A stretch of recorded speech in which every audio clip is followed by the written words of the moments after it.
Welcome back to another episode of the Next Wave podcast. If you're in tap with any of my algorithm, you would know my following, and I have a very special guest on today. Sir, you want to go ahead and introduce yourself to the folks? That's what we doing, man. You feel me right here. I go by Gunna Goes Global, but it ain't no big deal. It's a bigger deal now, though. You feel me? Because he said do our thing, so that's what we doing. Nah, I go by Gunna. I go by Gunna Goes Global. A lot of people call me Gunna. You feel me? Right here, city and county of San Francisco, Fillmore to be exact. I'm with my mans, and it's a beautiful time. Hell yeah, hell yeah. All right, hell yeah. Again, thank you for agreeing to do this. Man, that's good, bro. I'm glad we could cross-platform. For sure. So we're going to jump straight into it. I kind of wanted to, before we talk about like your art, your media, and different pods that you're working with, I wanted to get a sense of your upbringing. So if you could just start, I guess, how far back as you can, like, what city did you grow up in? Grew up in the city and county of San Francisco. Early on, mom's bounced us around. She didn't want us in Fillmore. I was born around the time, a few years after crack hit. So Grams migrated to the Banneker homes, along with my mom, her siblings. And when she had my older brother and myself, we was in the Banneker homes. In modern times, people call it the 800. Maybe 2 decades ago, they call it the Ave, but it's right there on Grove. And unbeknownst to me, a place that I consider home was a war zone. When you coming up in it, Fillmore is Fillmore. But I'm not watching the news knowing what's going on and stuff like that. So mom's bounces around. I was angry about it, you feel me? Because I'm going to Party Veer, Juniper Serra, Hillcrest, Fellowship Academy. I end up going to like 10 elementaries, you know what I'm saying, in the city. And I end up meeting a whole bunch of people along the way. But it allowed me to be able to meet people and connect with them instantly, or identify who I didn't want to connect with instantly. I've always been proud to be from Fillmore. Mom, she's an actress. My father met my mother actually in college in acting class. So the Culture Center, pivotal in the community.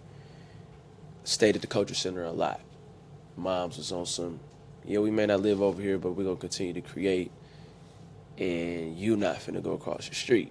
You know what I'm saying? So, of course, I ended up across the street. But I was gonna early life, early life in the city was just dope.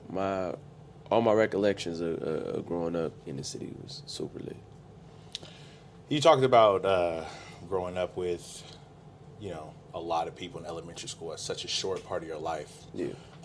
You talked about the good that came from that and understanding who you want to be around. What are some of the drawbacks of that you can recognize now in your adulthood from being exposed to so many different places? It's going to make you or break you. That's what it does. You're going to become an introvert or an extrovert. Me, I'm an extroverted person, so I'm able to communicate. It wasn't a problem, but I could see how not being stable can affect anybody. You feel me? Yeah. You got to make friends fast. I didn't make friends fast, but I did know who I wanted to hang with almost immediately. And to this day, the negative part is I probably feel, I've turned it into a positive. I don't have to be still. I'm ready to move. I don't have to be in a space where I know everything or I'm familiar with. I'm ready to explore at the drop of a dime, because that's what it was, bouncing around, going to different schools. What were some of the environmental challenges that you faced when you were coming up? More so like the neighborhood you were in and like, I guess, potential dangers? After Mom's moved us out of the Mo, it was actually cool, but I went to school with people who still stayed in the neighborhoods, you feel me, low income, still was, I feel like in danger zones. So that was brought to school. At home, I didn't have a lot of issues as far as the environment. I had issues inside the home based on after my parents split, who my mother decided to be with. So I would say like the first 10 years, maybe 13 years of my life, it wasn't like walking to school, I'm in danger. Nah, but at school you got to be on your shit and when you're around it. But in the home is where a lot of the chaos took place. It wasn't outside the home. Outside is actually where I found peace. How old were you when your parents split? I want to say 7, maybe 7. Could be, probably maybe 8, 7, maybe 6. you, of course, were with your mom. Did you think that a lot of the adversity came from not having your dad around, or just the idea of them not being together? 1000%. I always feel like children, if parents split, the children or the child should go with the dad. That's just how I feel. Because when you look at the statistics behind children being abused in any way, whether it be mental abuse, physical abuse, sexual abuse, very seldom does it happen under the roof of the father. You get what I'm saying? You gotta, when you get to talking to people, they'll tell you, like, it's with moms. So after the situation after they split, I feel like it was due to Pops not being there, because men by nature protectors. Feel what I'm saying? Yeah. So, yeah. But I definitely buzzed Mom in, like, hey, man, this dude, Manny. Yeah. You need to let dude go. And, I know at some point your journey took you to Sacramento. Oakland. It did Sac. Yeah. Oakland and Sacramento. Yeah. Which one of those environments was, I guess, more conducive to your personal growth? Oh, the town. Yeah. The town had more to do with me. It go the city than the town. Sac was 11th and 12th grade. But that's what we was talking about before we came in here. I was telling you that. That was totally different because it was like moving to another world. I had got an opportunity to meet Bloods, Crips, and Pyrus. But living in the town, it molded me as far as getting reacclimated with the cultural side of blackness. Because you come from the city where we militant, then you go to the town where they more flamboyant. It's the birthplace of the Black Panther Party. You know what I'm saying? So everywhere you walk, it's a black city. As opposed to we have black neighborhoods, that is a black city. So being out there, you got to see the bus driver, you got to see the mailman, you got to see the pimp, you got to see the dope dealer. You know what I'm saying? You got to see the teacher, you got to see the principal, you got to see the person that worked at the corner store and stuff like that. And I started my locks in the town. When you see me gigging, that come from the town. And a lot of the ism that I have is meshed, of course. I'm from the Mo, that's natural. I'm from the city.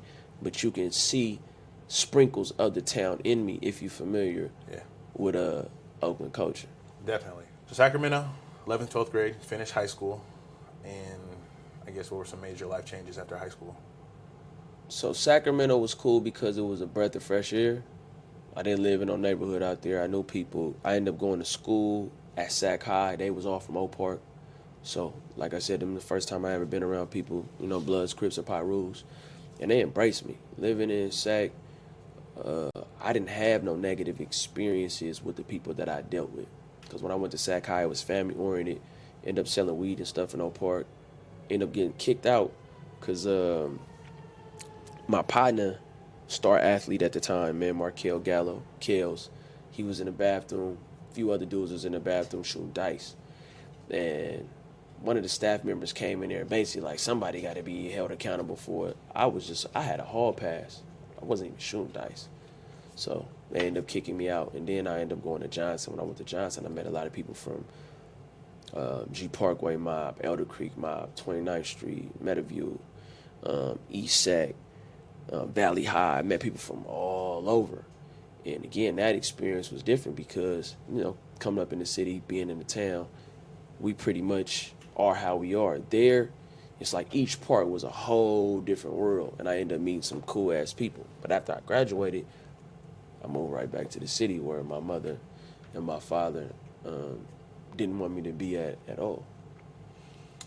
How did that go? Like, was there... Oh, terrible. It went terrible. It's like, oh, what do you want to get killed for? What do you want to go to jail for? What's in the city? Because, the majority of us, black folks in San Francisco, migrated here usually through like the military, and the majority of us live in low-income areas. You're not going to see us West Portal. You're not going to see us Portola and Sunset. You're not going to see us none of it. We're all pretty much in about 7 or 8 different communities. So my mom already knows. It's not like you go into the city to get rich. Right. You feel me? You going back to Fillmore where you don't need to be. And they wasn't fond of it at all. Well, how'd it go for you? Like, did it end up working out? I mean, I'm here, but yeah. At 18, I got arrested, was facing life. At 19, I got shot in my head, which is why I wear the patch. And shit, it's a whole bunch of people in the city that don't like me for allegations, you feel me, associated with, violent acts. So, Yeah. I mean, it worked out for me, Yeah. but is it something that I would recommend to my sons or your sons or your... Right. Nah, man. Right. I don't have no regrets at all. But it's definitely been very...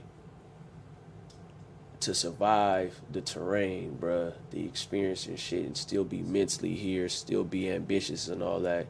I can probably count on one hand how many of us come from my generation, from this neighborhood that we in right now, that still even have the mental capacity to have these conversations. Yeah. So very few of us made it, bruh, out with our sanity, let alone the positive end of the spectrum, to be able to say, let me monetize my experience. So did it work? Yeah, it's gonna work for me because I'm a resilient person, but it's not something that I would want anybody else to, go through for sure. What was that transformation like? Because you clearly built a solid brand, a very impactful platform. What had to go into your transformation to foster it? What are some of the things that you leaned on? Life may sound cliche, but by default, a lot of the things that people would say was holding me back no longer exist. Once gentrification really kicked in and the mass incarceration was felt, like where I'm from, the majority of people evicted, majority of people priced out, majority of people locked up, dead, on dope. You feel me? Fucked up in the head for real. So it's like, what I'm gonna do? Stand on the 8 with who? Yeah. My partners that's still here, they work. My partners that's still here is homeowners. My partners that's still here got things going on with themselves, you feel me? So you live long enough, which is not common from where we come from. The transition came from, I've always been educated, always been informed, always been a spiritual dude. So even when I started selling dope, even when I started getting into the streets, then the other aspect of it, I always wanted more. I started a label at 18. A lot of these artists that have emerged in modern day San Francisco were inspired by what was done by me as a teenager and then the people that I was able to empower. And even in recent times, there's artists who have emerged thanks to the tutelage that was given by me. You know what I'm saying? Yeah. So throughout this, it wasn't like a illumination, like this light switch. Nah, bro, it was always about money with me. It was always about success with me. I come from a liberated family. I come from an educated family. I just happened to be in an environment where it was what it was. And due to me not being fond of poverty, that's what I got into the streets. Yeah. I wanted things. And the things that I wanted at 13, my parents couldn't afford because they was working 9 to 5 with other children and other bills. And it was like, nah, we can't get you the Jordans. Nah, we can't get you Game Boy Color. Nah, we can't get you the Pokemon Yellow. So when I jump off the porch, I still have my mind and I don't lose my soul along the way. So that transformation comes from living long enough and then being blessed to be able to be on the receiving end, I feel like, of a lot of dope-ass things that I did in the dark. A lot of people that I helped in the dark. Because I, for sure, could have been on a malice campaign throughout my tenure in the streets. It's a lot of people I could have fucked over. A lot of people I could have did wrong, but I didn't. So I feel like that was the Most High, that was the universe giving me my blessings. Yeah. You feel me? So entrepreneurship, my father's an entrepreneur, my mother's an entrepreneur. Art, my mother's an artist, my father was an artist. They met in college. So that transformation, it didn't come like abruptly. It came gradually. The less I was standing on the block, the more opportunities I had. And that goes for any of us. Jay-Z is not Jay-Z if he's standing in Marcy, bro. Yeah. You know what I'm saying? 50 Cent is not 50 Cent if he in Jamaica, Queens. Yeah. And unfortunately, us in California, when you look at the demise of many of us, comes from overexposure in environments where we from. Imagine Jesus staying in Nazareth. Yeah. You feel me? It ain't gonna be the same. So, what would be a piece of advice if somebody wants to venture out and get out of their community and really apply themselves? Because a lot of this platform is encouraging my listeners to take positive action in their life. So you've got those who are involved in the streets and those who want to make a transition out of the streets, and then those who never get involved in the streets. So it's layered. If I was talking to anybody that's not involved in the streets, I would say manifest. You know what I'm saying? I would say that it's power in words. Positive affirmations is real. Put your pride to the side and ask people. I don't care what they look like. I don't care what their background is.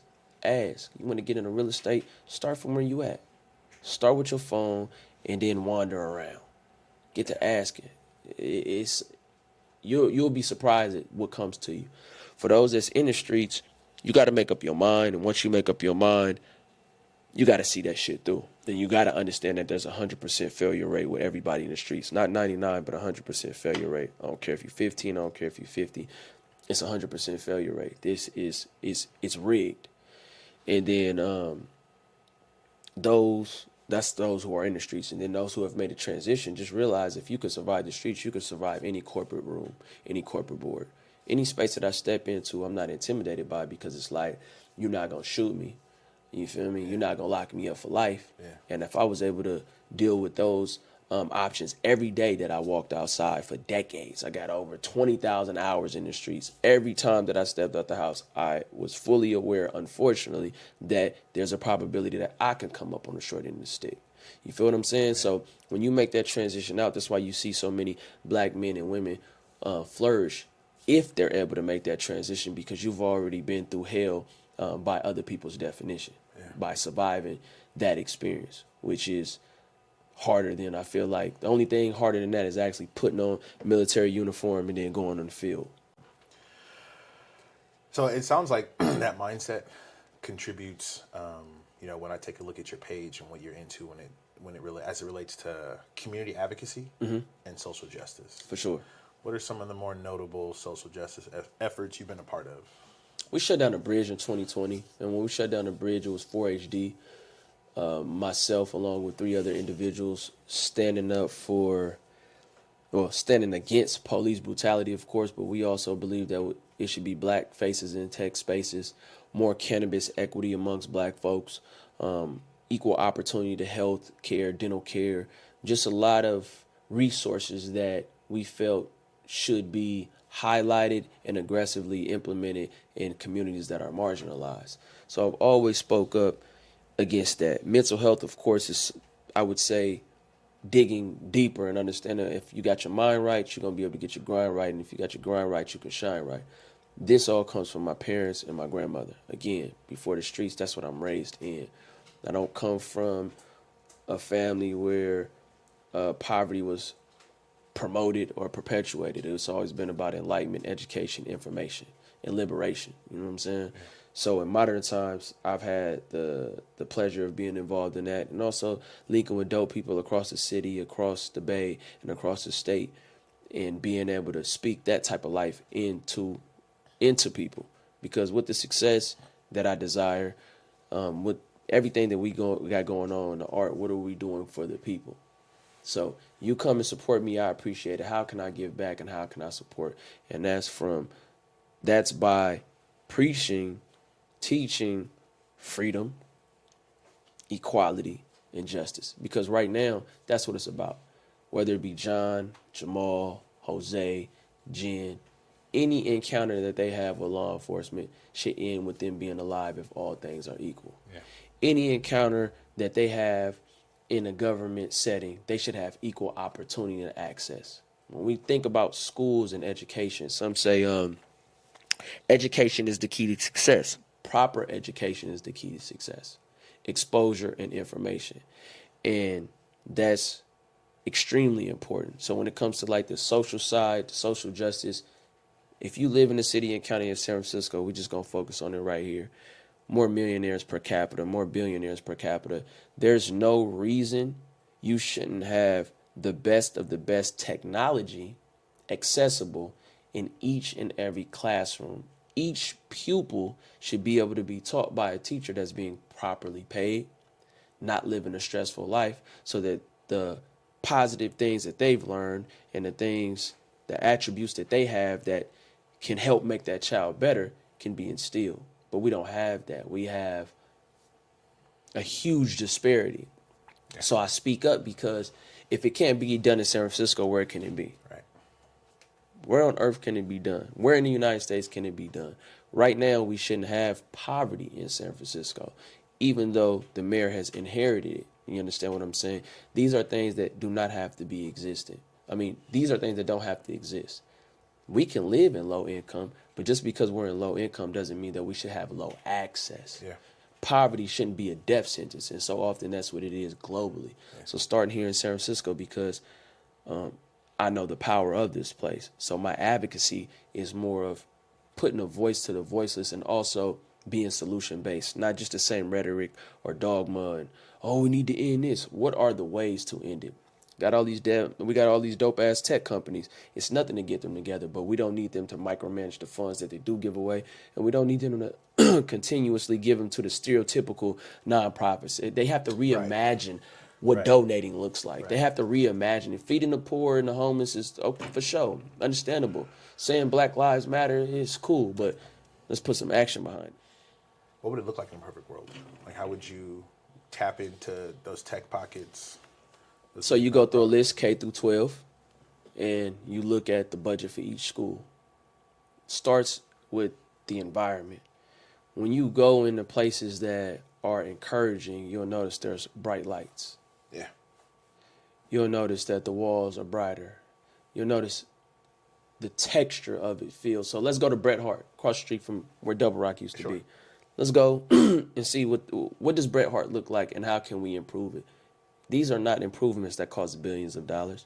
A lot of these things are $1 million away. So let's just say hypothetically, we've got 100 tech companies, and hypothetically, we've got 100 elementaries. Well, if each donate $1 million, then there's the problem. There's the solution to the problem. It starts with the environment. Then we have real life conversations. Should it be 15 students to each teacher? Should each class have a teacher's assistant? What does it look like? And then you do it because it's already being done. None of this is new. Then you go to these environments. Nobody should have to pay for basketball, football, or baseball, or boxing, or any sports K through 12 in San Francisco. There's too much money here. I'm talking about specifically in San Francisco. No child should be excluded from an after school program because of money. There's a surplus of money here. And I understand the people who are going to go to hell when it's all over, who say, well, I've got my own money and I need to do what I need to do with it. And listen, I'm not talking about making anybody broke. Taxes are already being paid. We're talking about allocating it, reimagining it, and then making it tangible. Because when you want crime to go down, when you want bipping to stop, it all starts with economics and education. The more that you provide access to, the less you're going to see people in acts of desperation. When we go to Beverly Hills, how many people standing outside? How many people are homeless in Beverly Hills? You get what I'm saying? Yeah. Everybody's going to dope ass schools, and I'm not saying they don't have their problems. So bringing it back to San Francisco, healthcare, dental care, and I'm not saying it's not there, but you've got to go into these communities and talk to people. We've got to create more jobs. What are the pipelines to tech? Because you already got the pipeline to prison. What are the pipelines to government? What are the pipelines to the regular job? How can we make the everyday San Franciscan be able to afford living here? Yeah. We're not all working in tech, bro. So if we're not all working in tech, why are you charging this amount for a home? Why are you charging this amount for rent? Who's going to be able to stay here?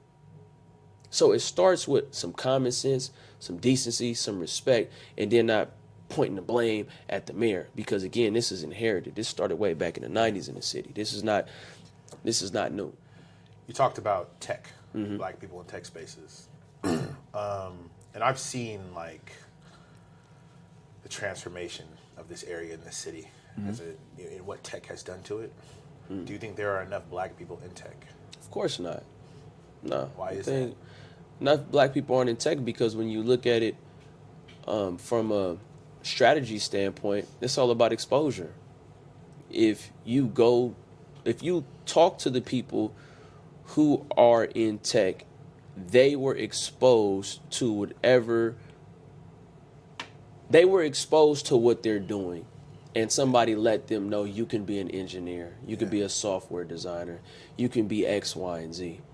When you go to these schools that are underfunded, there's no computer classes. I didn't take one in the elementary school. There's no motivation and inspiration, and it's not about this false sense of integration. We don't need the diversity and inclusion BS because that shit is fake at this point. It has to be genuine. You know what I'm saying? Like, you got to get black folks that really understand tech and start campaigning. And also, it takes money.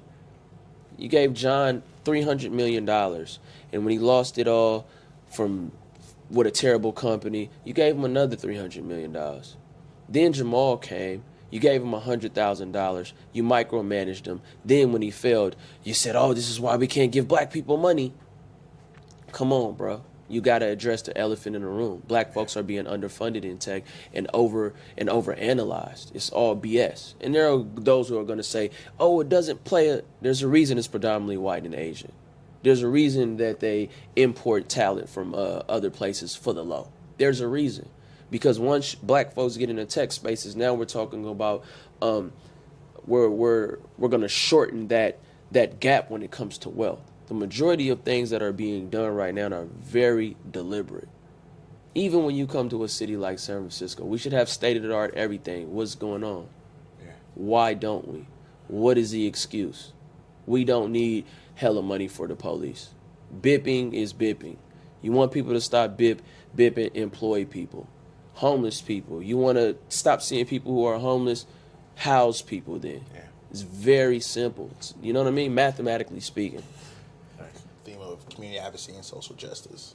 Are you able to see any parallels between current social challenges in America or even in San Francisco today and what's currently happening in Palestine?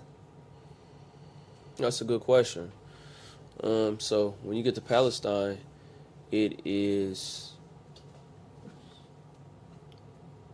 there are people who, let me word this the right way. Humanity doesn't have a religion. It doesn't have a race. It doesn't have a sexual orientation. It doesn't have a political party.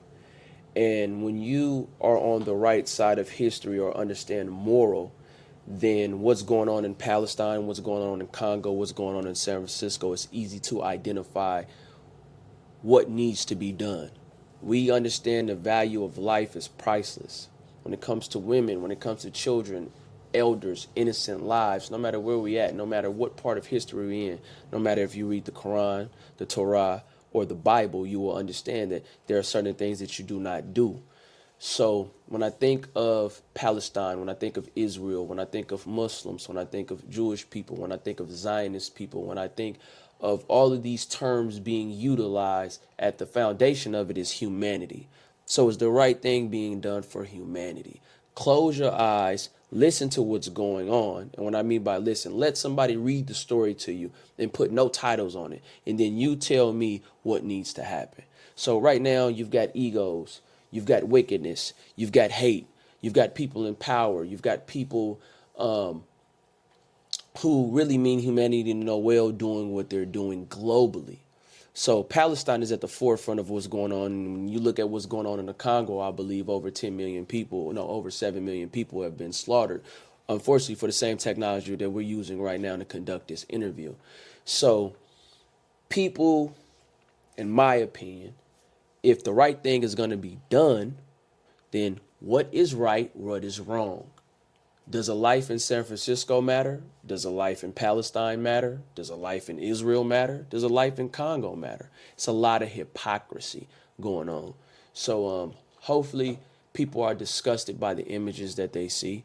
Hopefully people are tormented by the images they see and figure out a way to be involved with the solutions. That's how I feel about Palestine. And as far as what's going on with San Francisco, hopefully every time you walk by somebody who's displaced, you get sick to your stomach and feel like a piece of shit and want to go out and make the world a better place. You should feel some type of way. Spiritually, you should be sick when you see these images, whether they be on a phone or in real life. And it's been like that with me since a child, which is why I've always been outspoken. Never allowed nobody to bully nobody around me. Always went against everything that was cowardly. You know what I'm saying? To this day, it's a lot of bitch ass niggas that don't like me. Not because of what I did to them, but what I wouldn't allow them to do to somebody else. You feel what I'm saying? Yeah. So that's how I'm mobbing. How have you used your art, your music, to spread your message? For sure. That's what got me shadow banned. That's why I'm not a millionaire right now. For sure. You feel me? I've always used my platform and my music to speak out. and it's just now seeping through the cracks and the crevices, and reaching people on a wider spectrum and stuff like that. But yeah, I've always been very outspoken. I got kicked out of Fellowship Academy for being outspoken when it came to religion, and that was a private school, so that's elementary. You know what I mean? For sure. What do you think is your most impactful or profound music project as it pertains to social justice? Blue Klux Klan. Blue Klux Klan, hands down. It was directed by my man's Ace. You know what I'm saying? Yeah. He and I were able to collaborate on it. It was edited by Chaz, and we were able to collaborate and bring that idea. That's your man. He's from right here. Shout out to my man's. I shot a video in here before. Yeah. But hands down, we was able to touch on a multitude of scenarios that if you flip the script with Tamir Rice, if you flip the script with Trayvon Martin, if you flip the script with with Sandra Bland, then you'll see how idiotic it is that these people lost their life. You know what I'm saying? So in that video, for sure, I believe that opened more keys than a janitor for me. Yeah. You and I seem to be heavy into like promoting mental wellness, just tapping into your mental health.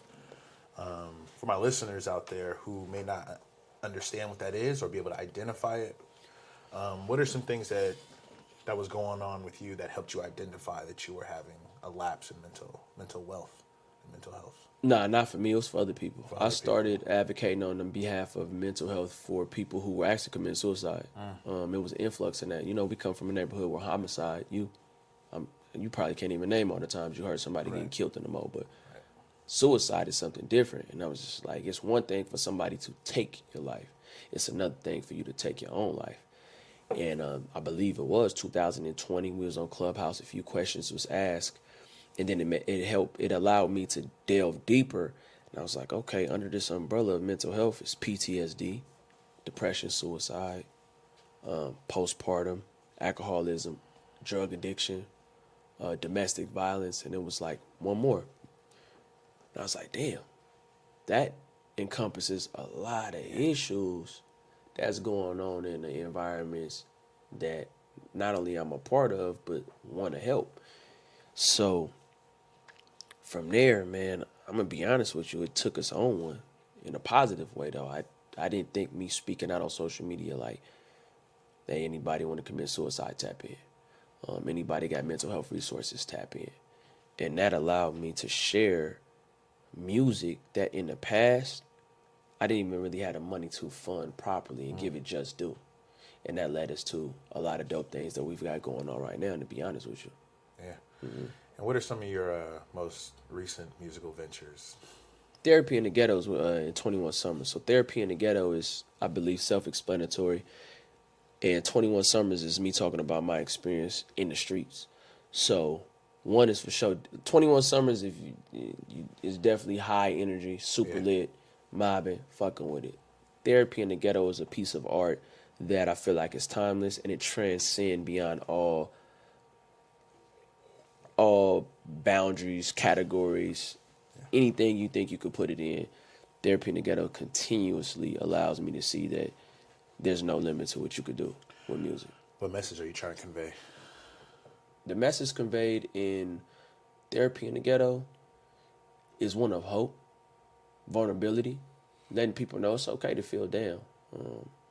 Everybody ain't rich. You know what I'm saying? Every day ain't happy. Everybody didn't have this childhood that just was great or going through adult life that's great. And it don't matter where you're from. It's one of those but it's a lot of light at the end of the tunnel, but you got to see it through. That's what Therapy in the Ghetto is. 21 Summers, the message is one of survival, one of adversity, triumph, you know what I'm saying, resilience. That's what 21 Summers is. Of course, it's super lit, super graphic, but that's what it is. Like, I feel like when you sit back and you listen to 21 Summers, you're going to leave understanding many of us who may not be here to talk. Any notable collaborations on your projects? 21 Summers has no features. Okay. 21 Summers Deluxe has no features. When does the Deluxe come out? No, the Deluxe came out before. Okay. Therapy in the Ghetto Deluxe is going to be dropping this year. Has no features. Oh. Rob Woods, I take it back. Rob Woods is on the song. Shout out to Rob Woods. Yeah. He's on a song that I got called I Know. And there's a choir, 2 singers, Ashton and one more other singer. But I deliberately did that. Oh, Ramey is on All Alone. Ramey is take that back. Ramey is my man's producer, engineer, recorder. He happened to be on the song All Alone. But I went out of my way when I put my heart and soul into them projects. It's me. Yeah. It's me. You have a you have a lot of hot takes. You and I have a very similar audience. I would describe my target audience as like inner city men, 16 to 25, and I think a lot of the guidance and directives you have could be best used by that audience as well. But I think one of the things that you and I initially agreed on, which I don't really know how to. The more opinions I hear on it, I don't really know where I'm at. But the idea of toxic masculinity. You share your ideas on, like, I guess everything around toxic masculinity and what it means to you. Yeah. So toxic masculinity, unfortunately, was a term that was coined by 2 white dudes to really mask racism. The root of the word is equivalent to really calling black dudes the N-word with a hard ER without saying it. It's a very racially packed word that is used towards a very specific demographic of people. Toxic masculinity is going out there and dropping bombs on people. Toxic masculinity is preying on the weak. Toxic masculinity is invading countries. Toxic masculinity is oppressing people for the color of their skin. Toxic masculinity is abusing women based on their gender. Toxic masculinity is using religion to execute acts of wickedness. So the odd thing about toxic masculinity is it's consistently towards black males. Anything that a heterosexual black male does, for some reason, is toxic masculinity. So if I decide that I'm going to make the final decision for my child as a black man, it's toxic masculinity. If I decide that I'm going to be the head of my household and lead it the direction in which I believe it should go, every other group of people are allowed to do it, but when a black man does it, it's toxic masculinity. White dudes can beat the shit out of their wives day in and day out. Oh, John is having a hard time.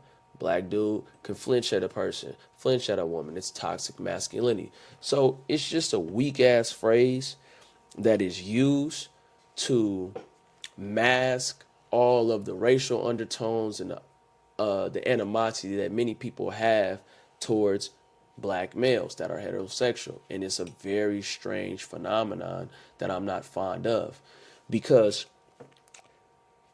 when you think of video games, Yeah. who's the biggest consumer of it? Super violent. Is that toxic masculinity? No. But you mean to tell me if I make rap music, all of a sudden that's toxic masculinity? Do you think capitalism can drive other isms like toxic masculinity? They're buying the video games because it's lucrative. They get money from it, so you kind of accept it. Everything that black men do that's not being controlled by somebody else is toxic masculinity. Because again, right now we could take over the video game industry.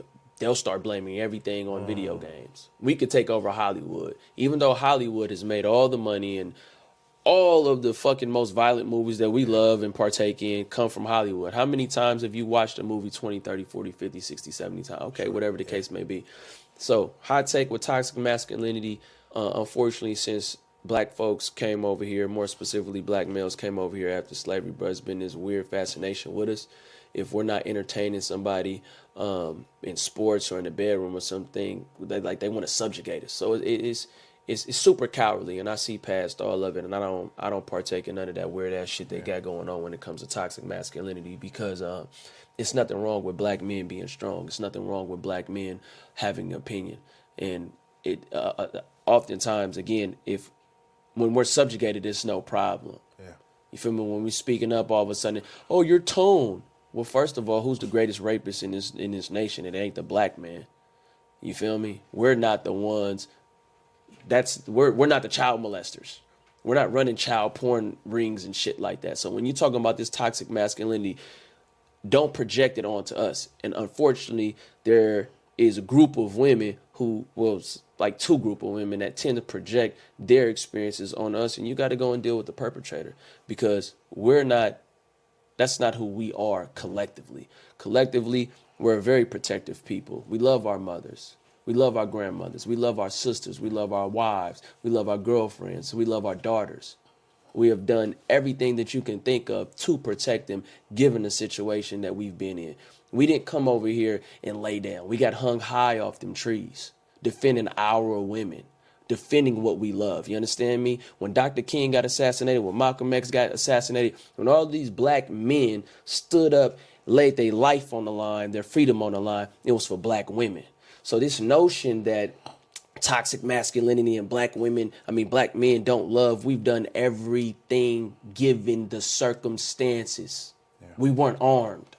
So even if we're armed right now, you got to understand, is everybody ready to crash out?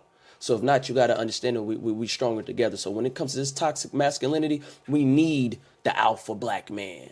We need the alpha black man who's mentally strong, spiritually strong, financially affluent. We don't need all of these. We don't need none of that lame shit. So shout out to all of the alphas, and I'm not with none of that toxic masculinity shit. And I'm real passionate about it because they tried to do it when we was in the Last Black Man in San Francisco movie, and it was like some weird ass shit. So yeah, you know what I mean. Anything you're able to share? With that movie, I feel like I ain't gonna share it in the movie. I take that back. The movie was dope, is dope. And I feel like it didn't fit the stereotypes. So then people attempted to like, oh, I like this movie because it's no toxic masculinity. It was some strange things. It was like, what? What are you talking about? Criticism came from the public. No, it wasn't criticism. It's like instead of just complimenting the movie, it was like, let's put it against this and put that. Like, nah, bro, these are two different genres of movies. Yeah. It has nothing to do with the other. Yeah. For sure. Is there a gender war within the black community? Social media, there is a lack of healed people.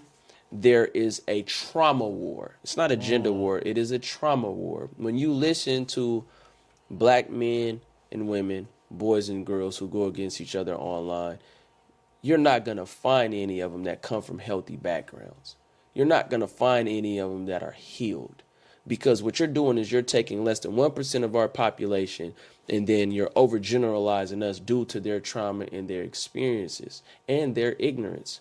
You're not going to tell me right now, as a black man, I represent all 20 million of us in the United States. How does that work? So when you look at those who are hurt online, hurt people, and that's what they're doing.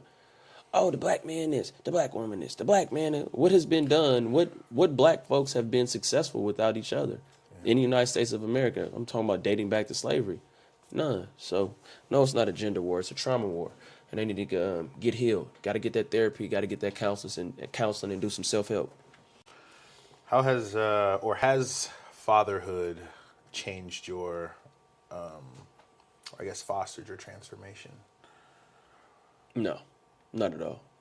I know many people are like changed by fatherhood, but I grew up I was raised like in a daycare. My mother ran daycares and stuff like that, so I've always been responsible.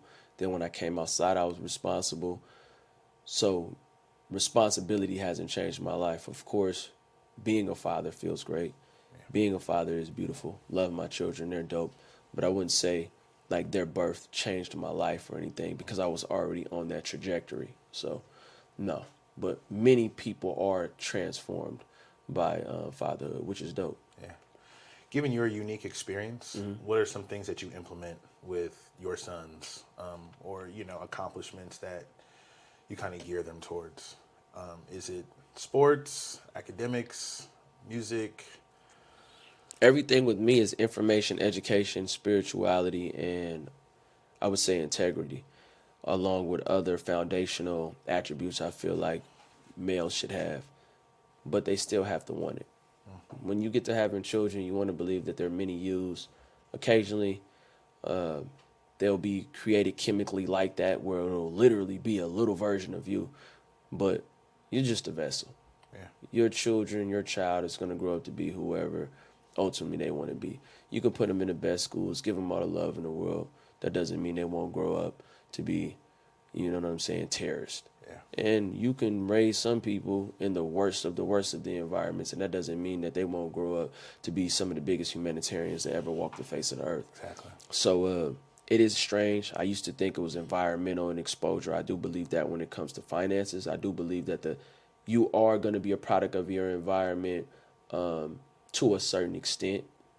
I do understand if you're born in places that's fucked up, there's a higher probability that you're going to be fucked up. I do acknowledge that. But with my children, the exposure, what I learned the most from them is who we are is who we are. And you can't force anybody to be anything, no matter how positive it is or how negative it is. When a person has a strong spirit, a strong soul, or their mind made up, it's nothing you can do. Yeah. Not while they're sober. No, it's nothing. Do you feel like you went out of your way to expose them to different things that may perhaps culture them or put them in certain schools that may give them an experience? Shout out to their mother. When I was locked up, she made sure she got them into a dope-ass school. But still, at that age, you have to be able to receive it. You know what I mean? I can send you to Dr. King's school. I can send you to Malcolm X and be taught by Brother Malcolm. But you still have to want to learn it. Right. And that's the thing that I learned with my children. You can see early on who wants it, who don't, who's like, I'm going to do my own thing, and who's like, okay, what did you say? I'm taking notes. So the exposure has been there. But again, each of my children have to want it. And the more that they want, the more that they're going to get in society. And this goes for every single person. You know how it is. When you got it made up in your mind, you're going to do something. As long as you got air in your lungs, as long as you got your health, you're going to do it. So that's what my children have taught me. You can also don't try to make your children be what you want them to be. Don't do that at all. Shout out to my fourth born child. He's super dope. A while ago, he always plays a lot. I kind of was like, man, you playing too much. And one day it just hit me like, man, he ain't playing too much. This is his personality, man. This is who he is, man. He brings the light into the room. He brings the smiles into the room. And if you stop that, then who does he become? Who do you want him to be? Yeah. And ever since then, man, relationship has changed drastically. I do tell him, like, certain things, like, man, chill out. Like, you're not finna break nothing down in the house, but, be yourself. Yeah. So it's dope. And he's just smiling, laughing, playing from sun up to sundown. How did you get linked up with Sean King? That happened organically before his following took off. Just like a lot of different people that I've met in different spaces. So with Sean King, I want to say early on in his journey, I was following him, and then The Last Black Man came about. The Last Black Man in San Francisco, the movie came about. And then we were protesting. So once we started protesting, he's a supporter of anything that you can think of when it comes to liberation or freedom and stuff like that. So short dialogue. I believe he spoke with a few people who were on the team at the time. And then from there, a lot of stuff that he posted, I was fucking with it, and vice versa. And then he ended up coming out here, and there was a mental health conference or mental health awareness. It was an event, I want to say 2021. Yeah. And he happened to be the keynote speaker, and I happened to be a performer, so that was dope. Nice. What future plans are you excited about? I'm excited about the fruit. I'm excited about harvesting the fruit with the team. A lot of seeds have been planted over the years, over the decades, and I'm very thankful of the people that's on the team. Shout out to Ace, shout out to Kyle, shout out to God's Child.